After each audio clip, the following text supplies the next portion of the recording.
Assalamualaikum warahmatullahi wabarakatuh. Waalaikumsalam warahmatullahi wabarakatuh. Apa kabarnya anak-anak bapak semua? Sehat, Bapak. Alhamdulillah. Pertama sekali kita mulai awal belajar kita dengan membacakan doa. Seraya yuk sama-samanya kita angkat tangan ya. Mudah-mudahan kita dengan yang ikhlas supaya pembelajaran pada hari ini bisa berjalan dengan lancar. Amin. Alhamdulillah minasyaitonir rajim. Bismillahirrahmanirrahim. Rabbi ishrah li sadri wa yassir li amri wahlul 'uqdatam min lisani yafqahu qawli. Rabbi zidni 'ilman warzuqni fahman. Alhamdulillahi rabbil alamin. Baiklah. Alhamdulillah rabbil alamin. Wassalatu wassalamu ala asyrafil anbiya'i wal mursalin wa ala alihi wa sahbihi rasulillahi ajma'in. Puji syukur selalu kita ucapkan kepada Allah Subhanahu wa taala karena Allah masih memberikan kita nikmat iman Islam dan nikmat kesehatan sehingga kita masih dapat berhadir untuk menuntut ilmu pada hari yang berbahagia ini. Salawat dan salam selalu kita hadiahkan kepada ruh junjungan alam Nabi Muhammad sallallahu alaihi wasallam. Karena beliau telah membawa kita dari alam yang tidak berilmu pengetahuan kepada alam yang berilmu pengetahuan yang kita rasakan pada saat sekarang ini. Baiklah, itu kenapa makan itu? Makanannya simpan dulu ya. Sekarang kita sudah masuk, jadi semuanya fokus terhadap materi kita pada hari ini. Ngantuk, Pak? Ngantuk? Ya. Ananda semalam itu jam berapa? Jam 8, Pak. Cepat kau ngantuk juga. Ya, nggak apa-apa ya, namanya juga manusia. Yang selanjutnya kita absen dulu ya. Di sini yang hadir di kelas ini berapa orang? 30, Pak. 30 ya. Kok hari ini sedikit yang datang? Kita absen. Rifan. Jadi Pak. Azmi. Pak. Fitri. Ya, Pak. Fadila. Hadir, Pak. Fadila Imsi. Yang belum tersebut siapa? Saya, Pak. Siapa namanya? Aidullah. Kalau baru baru. Hadir, Pak. Ya, baru masuk, Pak. Oh, baru masuk ya. Pantas baru nampak mukanya ya. Pemalas Pak. Apa? Dia pemalas. Iya, halo. Akhir ini gini, Pak. Sakit terus, Pak. Oh, cepat saja alhamdulillah ya. Baiklah, Anda semuanya kita masuk kepada materi yang pertama atau materi yang akan kita bawakan pada hari yang berbahagia ini adalah adab-adab, perbedaan pendapat, perbandingan dan hal-hal dalam membaca Al-Quran. Sebelum kita masuk kepada awal pembelajaran kita, siapa yang tahu apa itu Al-Quran?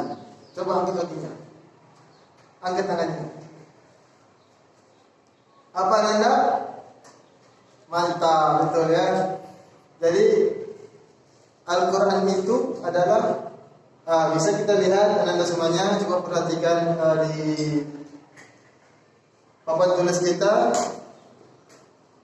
Itu yang pertama adalah definisi Al-Quran.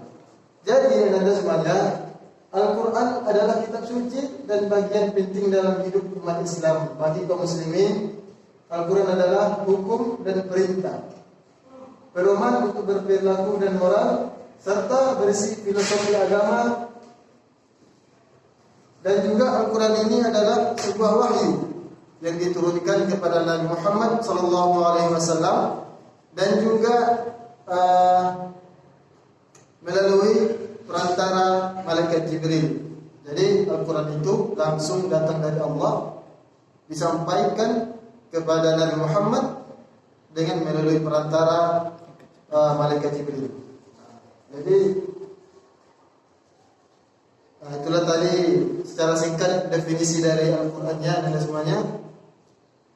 Sebelum kita masuk kepada adab-adab, siapa yang tahu ada mungkin ada pertanyaan dari yang Anda semuanya? Ada? Enggak, Pak.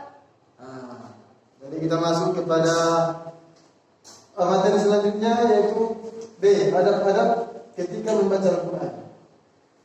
Yang pertama, bersuci dengan berwudu. Karena kenapa kita bersuci dengan berwudu? Karena Al-Quran itu adalah kalam Allah. Jadi alangkah indahnya sebelum kita membaca Al-Quran kita berwudu terlebih dahulu.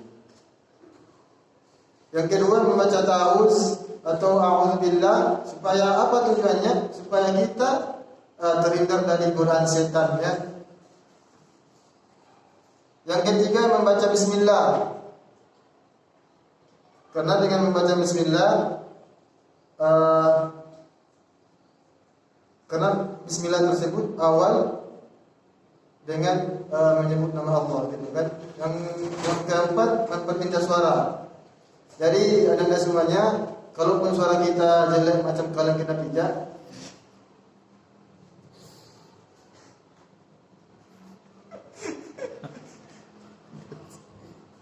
jadi tak jadi masalah ya anda semuanya.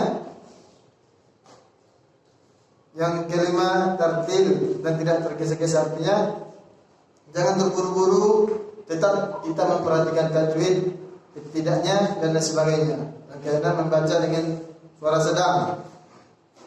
Yang ketujuh, memakai pakaian bersih dan sopan. Dan kedelapan, menghadap kiblat. Ya, baiklah.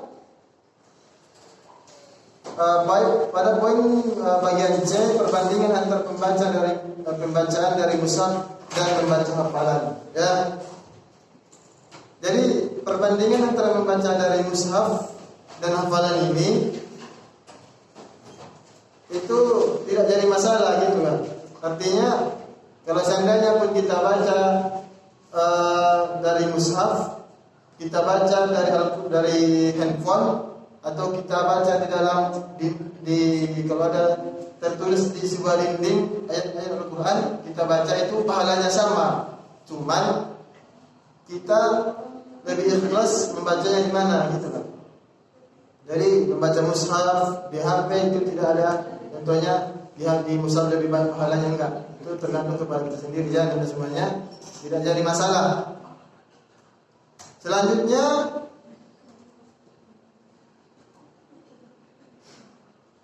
D, hal-hal yang dilarang dan dimakruhkan ketika membaca Al-Quran. Jadi anda semuanya, ini kemana ini? Tadi. Nah. Yang pertama, tidak boleh membaca Al-Quran dengan bahasa azam atau selain bahasa Arab. Artinya kita membaca Al-Quran tidak boleh seenak hawa nafsu kita sendiri. Artinya memang sesuai dengan bahasa Arab, karena Al-Quran itu diturunkan dengan bahasa Arab, ya. Yang kedua, tidak diperbolehkan membaca Al-Quran dengan qiraah yang saz. Artinya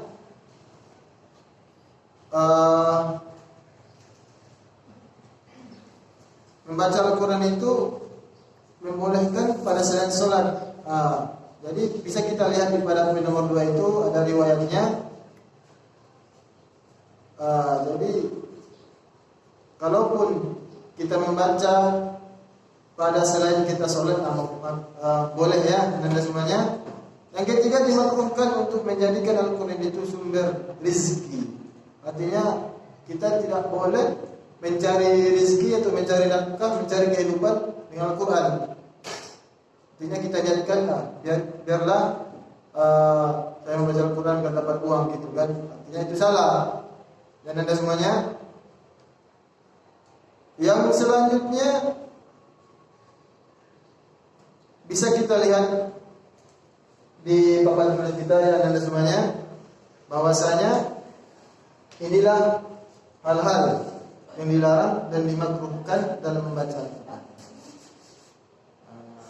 Jadi mungkin ini dulu pembahasan yang bisa Bapak sampaikan. Kepada Anda semuanya ada yang ingin bertanya? Boleh bertanya, Pak? Boleh, silahkan Anda.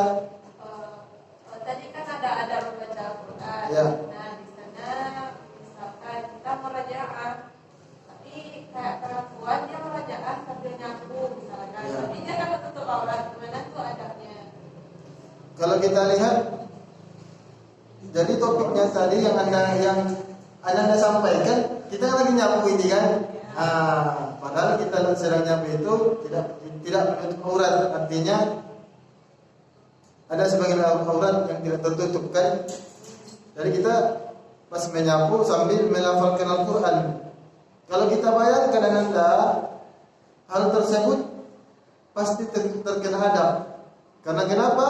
Karena salah satu adab membaca Al-Quran itu menutup aurat. Jadi kalau seandainya dalam keadaan seperti itu, alangkah baiknya pas menyapu, biarpun dalam keadaan menyapu, kita tetap menutup aurat dalam membaca Al-Quran. Mungkin itu yang bisa Pak jawab Ananda. Ada yang lain, pertanyaan lain? Pak, Apa kandung? ini terkait mencari uang dengan Al-Quran, Pak. Iya. Itu bagaimana seorang yang menjadi pengajar ngaji, Ya. kan nanti uang dikasih uang. Terus orang yang ikut lomba MTQ, Pak. Ya. Itu uang juga macam itu, Pak. Gimana tuh, Pak? Yang pertama guru ngaji gitu kan? Iya, Pak. Artinya itu dikembalikan kepada ustadz atau guru pengajar ngaji tersebut. Artinya kalau seandainya kita menuntut ilmu, pasti harus ada namanya pengorbanan. Tujuannya apa? Supaya ilmu yang kita pelajari berkah, gitulah. Karena adanya sebuah pengorbanan untuk kita menuntut ilmu. Jadi itu masalah. Itu kembali lagi kita kepada ustaz tadi, apakah dia niatnya untuk mencari uang atau dia ikhlas mengajarkan dan sebagainya. Dan juga pada yang MTQ itu sama ya, kita kembalikan juga kepada orang tersebut. Ada juga kalau itu niatnya untuk syiar Islam. Kan banyak juga orang yang masuk Islam karena membaca tilawah dan sebagainya. Jadi dikembalikan lagi kepada ustaz atau qori yang ikut perlombaan tersebut. Apakah dia mengharapkan uang imbalan atau dia ikhlas menyiarkan Islam atau menyampaikan, memberikan sedikit ilmu yang dia punya. Mungkin jelas Anda ya.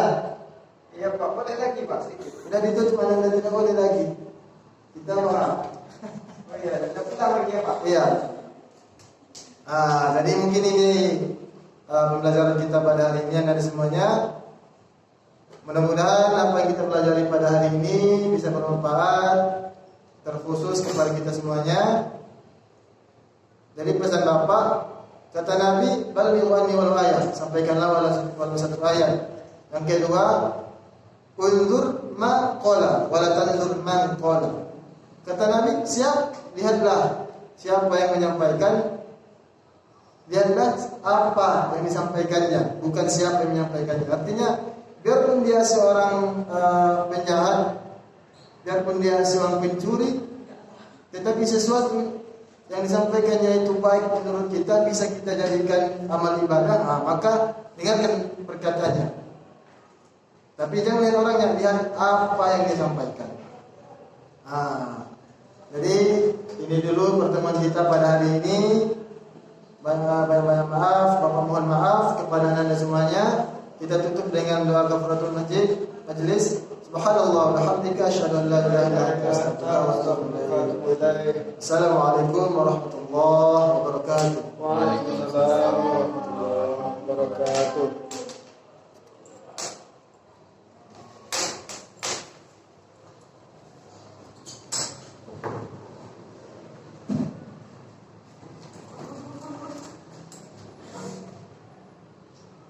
Berapa menit ya?